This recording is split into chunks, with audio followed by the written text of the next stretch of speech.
नमस्कार दोस्तों, मैं हूं सुरेंद्र खुराना, न्यूमरोलॉजिस्ट और वास्तु एक्सपर्ट। दोस्तों, कभी कभी कुछ लोग ड्राइवर कंडक्टर अपना देख के बर्थ चार्ट देख के घबरा जाते हैं। कहते हैं तो बड़ा स्ट्रगलिंग कॉम्बिनेशन है, हमारा बर्थ चार्ट में कोई स्ट्रेंथ नहीं है, अब हमारे जीवन का क्या होगा।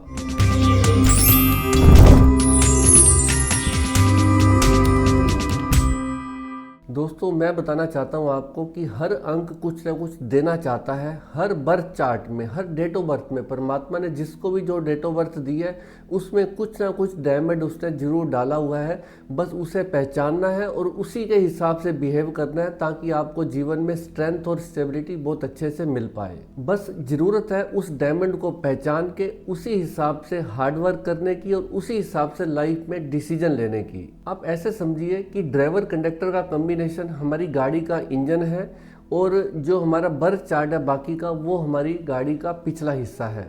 या आप ड्राइवर कंडक्टर को आपके जीवन का रथ मानिए और जो बाकी का बर्थ चार्ट है, बाकी की डेट ऑफ बर्थ है, वो आपके रथ का पिछला हिस्सा है। दोस्तों, ऐसे ड्राइवर कंडक्टर जो भी व्यक्ति को मिला होता है अपनी डेट ऑफ बर्थ के हिसाब से, इस तरह से 81 कॉम्बिनेशन बनते हैं। जैसे मान लो ड्राइवर 1 है, उसके साथ कंडक्टर 1 भी आ सकता है, 2 भी आ सकता है, 3 भी आ सकता है, 4 भी आ सकता है, ऐसे ही 9 तक आ सकते हैं। यानी कि एक उसमें 9 आ गए तो 9 ड्राइवर अगर लगाए तो टोटल 1 to 9 में तो 81 कम्बिनेशन बनते हैं। और दोस्तों, इसमें कुछ कम्बिनेशन बड़े स्ट्रेंथ वाले होते हैं और कुछ थोड़े वीक होते हैं। बट ऐसा नहीं कि वीक कम्बिनेशन ड्राइवर वाले, कंडक्टर वाले वो कुछ नहीं कर सकते जीवन में, क्योंकि हो सकता है उनके बर्थ चार्ट में इतनी बड़ी स्ट्रेंथ हो, कोई डायमंड हो, तो उस पर वर्क करने की ज़रूरत होती है। कुछ लोग ड्राइवर 4, 7 या 8 दे के समझते हैं तो राहु का, केतु का ड्राइवर आ गया या हमारा शनि का ड्राइवर आ गया, सैटर्न का, तो वो घबरा जाते हैं कि अब हमारी लाइफ का क्या होगा। दोस्तों, आपको नेगेटिव होने की ज़रूरत बिल्कुल भी नहीं है। हर अंक कुछ ना कुछ देना चाहता है, हर अंक की पावर है, कुछ ना कुछ वो देता है। अगर 9 नंबर्स की बात की जाए तो 4 नंबर को मैं बड़े पावरफुल नंबर मानता हूँ, जिसे मैं सोल नंबर भी कहता हूँ। 1, 5, 6 और 3 ये बड़े पावरफुल नंबर है, इसे सोल नंबर भी कहा जा सकता है। और 4 नंबर बाकी इससे कम पावरफुल है, वो है 2, 4, 7 और 8, ये उससे कम पावरफुल है। और एक नंबर और है जो कि पावरफुल तो बहुत है, वो है 9 number, but driven by the moods, यानी कि उसके मूड पे डिपेंड करता है। वो कभी पावरफुल बहुत अच्छी स्ट्रेंथ स्टेबिलिटी भी दे सकता है और मूड में नहीं होगा तो नहीं दे पाएगा। तो इस तरह से मैं 3 कैटेगरी डिवाइड करता हूँ। 4 पावरफुल नंबर है, 4 उससे कम पावरफुल नंबर है, और तीसरा है जिसमें 9 नंबर आता है, वो पावरफुल तो है but driven by the moods. अब एक एक नंबर को हम डिकोड करते हैं। अगर 1 नंबर की बात की जाए तो ये सन का नंबर है, बहुत ही पावरफुल नंबर है। इसे हम किंग ऑफ प्लैनेट भी बोलते हैं, सूर्य को। बिल्कुल रॉयल है और बहुत पावरफुल नंबर है, बट साथ में ईगोइस्टिक भी है। और अगर 3 नंबर की बात की जाए तो जुपिटर का नंबर है, बहुत ही पावरफुल नंबर है, नॉलेज वाला नंबर है, बट मल्टीटास्कर होने की वजह से अपनी शक्तियों को बिखेर देते हैं। उनको लगता है कि मेरे से ज़्यादा कोई नॉलेज वाला नहीं है और वो गुड स्टार्टर बैड फिनिशर होकर बन जाते हैं, क्योंकि वो मल्टीटास्किंग होने की वजह से कई जगह पर अपनी अटेंशन को डाइवर्ट कर देते हैं। अगर 5 नंबर की बात की जाए तो मैंने जैसे कहा बहुत पावरफुल नंबर है, मरकरी का नंबर है, बुध का नंबर है, बट इनको लेग वर्क कम पसंद होता है और ये फूडी भी हो जाते हैं थोड़े से। इसलिए देखिए, आप हर नंबर में कुछ स्ट्रेंथ भी है और उसकी कुछ वीकनेस भी है। ऐसे ही अगर मैं नंबर 6 की बात करूं तो बहुत पावरफुल नंबर है, वीनस का नंबर है। इस कलयुग में मैक्सिमम पोर्टफोलियो वीनस के हाथ में है, यानी कि आपके घर, दुकान, मकान, गाड़ी, घोड़ा, बंगला, शादी, नाम, शोहरत, ये सब वीनस का डिपार्टमेंट है।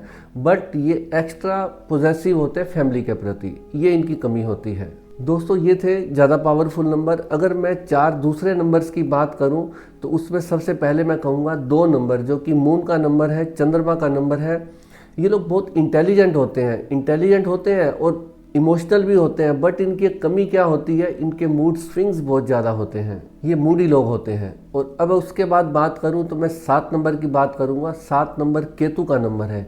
केतु कौन से प्लेनेट है, इनका विजडम बहुत अच्छा होता है, दूरदर्शिता इनकी बहुत अच्छी होती है, बट कमी क्या होती है इनकी, डिसअपॉइंटमेंट्स लाइफ में बहुत मिलती हैं, धोखे बहुत खा जाते हैं। कहीं ना कहीं हेल्थ सेक्टर इनका दिक्कत में आता है या इनका रिलेशनशिप सेक्टर दिक्कत में आ सकता है। दोस्तों, उसके बाद बात करूं 8 नंबर की तो सैटर्न का नंबर है, शनि का नंबर है। अब शनि की क्वालिटी क्या है, वो फाइनेंस मैनेजमेंट में एक्सपर्ट होते हैं, बट उनकी कमी क्या है, इनका रास्ता बड़ा लंबा होता है, लाइफ में स्ट्रगल होती है, बहुत लंबा सफ़र तय करते हैं, इनको समय से पहले कोई चीज़ नहीं मिलती, यानी कि इनको बहुत लंबा समय लग जाता है। फर्स्ट अटैम्प्ट में इनको कोई चीज़ नहीं होती, इनको सेकंड थर्ड अटैम्प्ट में चीज़ें मिलती हैं। और दोस्तों उसके बाद बात करूँ 4 नंबर की, तो ये राहु का नंबर है। राहु कौन से प्लेनेट है, वेरी डिसिप्लिन और बहुत हार्ड वर्किंग होते हैं। और माइनस पॉइंट क्या होता है, इनकी लाइफ से स्ट्रगल जाती नहीं है, इनको भी लाइफ में बहुत स्ट्रगल बनती है, बट हार्ड वर्क बहुत होता है। और हार्ड वर्क अगर करते रहेंगे तो राहु इनको जाते आते बहुत अच्छा रिजल्ट डिलीवर करके जाता है, क्योंकि राहु और शनि 2 ऐसे प्लेनेट हैं, वो किसी की भी मेहनत का रखते नहीं है अपने पास, उसको रिटर्न जरूर करते हैं। अगर कोई व्यक्ति जीवन में हार्ड वर्क करता रहे और घबराए नहीं, परिस्थितियों से बिल्कुल डरे नहीं, घबराए नहीं, हार्ड वर्क करता रहे, तो उसको एक ना एक दिन सफलता जरूर मिलती है। और दोस्तों लास्ट में 9th नंबर की बात करूं तो 9 नंबर प्लेनेट है मार्स का, मंगल का, यानी कि ऐसा प्लेनेट है जो कभी भी किसी की हेल्प करने के लिए हर समय तैयार रहते हैं, कभी किसी को हेल्प के लिए मना नहीं करेंगे। बट इनकी एक कमी क्या होती है, ड्रिवन बाय द मूड्स, इसलिए इसको मैं उतना पावरफुल नंबर नहीं मानता, क्योंकि ये मूड पे डिपेंड करता है। इनको भी एंग्जाइटी बहुत होती है, उनके मूड स्विंग्स भी बहुत होते हैं। इसलिए दोस्तों मैंने आज आपको बताया 1 से लेकर 9 तक के अंक, इनको डिकोड किया कि उनकी क्या स्ट्रेंथ है और क्या वीकनेस है। वो देना तो बहुत कुछ जाते हैं, बट उनके साथ कुछ ना कुछ ऐसा माइनस पॉइंट है, ऐसा नेगेटिव पॉइंट भी है, वो भी उसके साथ आपको मिलेगा। देखिए दोस्तों, अगर आप फूल उठाएंगे तो साथ में हो सकता है कांटा भी आपके साथ आए। और जीवन में अगर सुख है तो कभी ना कभी दुख भी आएगा, तो ये जीवन का ऐसे चलता रहेगा, रात है तो दिन भी आएगी। ऐसे ही प्लैनेट्स में भी उनकी अगर कुछ स्ट्रेंथ है तो कुछ ना कुछ वीकनेस भी है। वो हमारे ओल्ड कर्मा के हिसाब से परमात्मा ने हमें डेट ऑफ बर्थ दी होती है, जिसमें कुछ अच्छी चीज़ें भी होती है, कुछ नॉर्मल एवरेज चीज़ें भी होती हैं। तो हमें दोनों को स्वीकार करके चलना पड़ेगा। अगर हम जीवन में खाली सुख को स्वीकार करें और दुख को स्वीकार नहीं करें तो ऐसा नहीं हो सकता।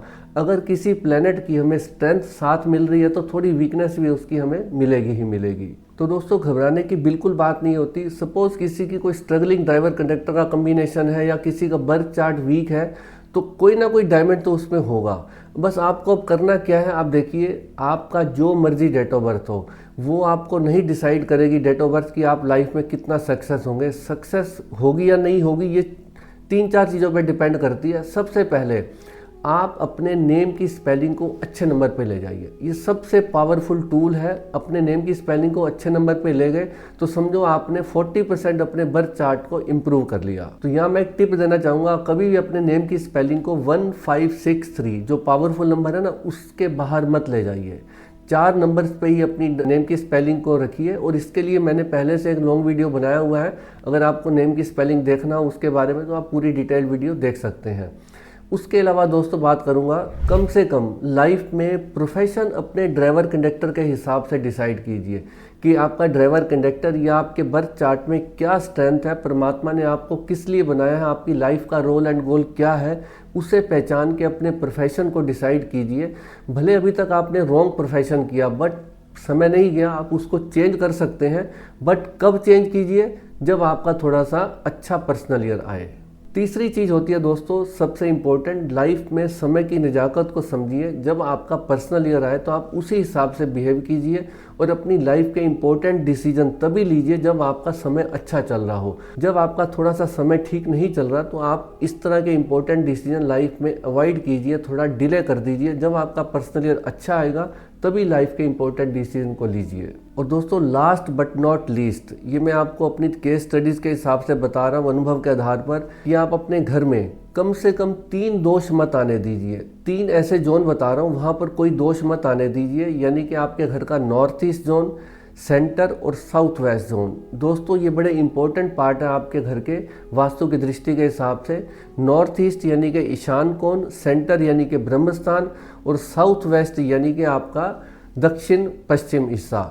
इस हिस्से में कभी कोई तीनों हिस्सों में दोष मत आने दीजिए, तो आपकी गाड़ी बहुत अच्छे से रन कर सकती है। भले आपकी डेट ऑफ बर्थ स्ट्रेंथ है उसमें चाहे नहीं है, आप उस डेट ऑफ बर्थ में से भी बहुत अच्छा रिजल्ट लेके आ सकते हैं अगर आप मेरी इन टिप्स को फॉलो करेंगे। उम्मीद करता हूं दोस्तों आज का वीडियो आपको बहुत अच्छा लगा होगा, नॉलेज वाला होगा। अगर अच्छा लगा हो तो कमेंट सेक्शन में मुझे ज़रूर बताइए और दोस्तों मित्रों के साथ ये वीडियो ज़रूर शेयर कीजिए। और अगर आप मेरे चैनल पर नए हैं तो चैनल को सब्सक्राइब कीजिए और बेल आइकन को हिट ज़रूर कीजिए, ताकि आने वाले समय में मेरे सभी अच्छे अच्छे वीडियोज़ के नोटिफिकेशन आपको ज़रूर मिलते रहें। नमस्कार दोस्तों।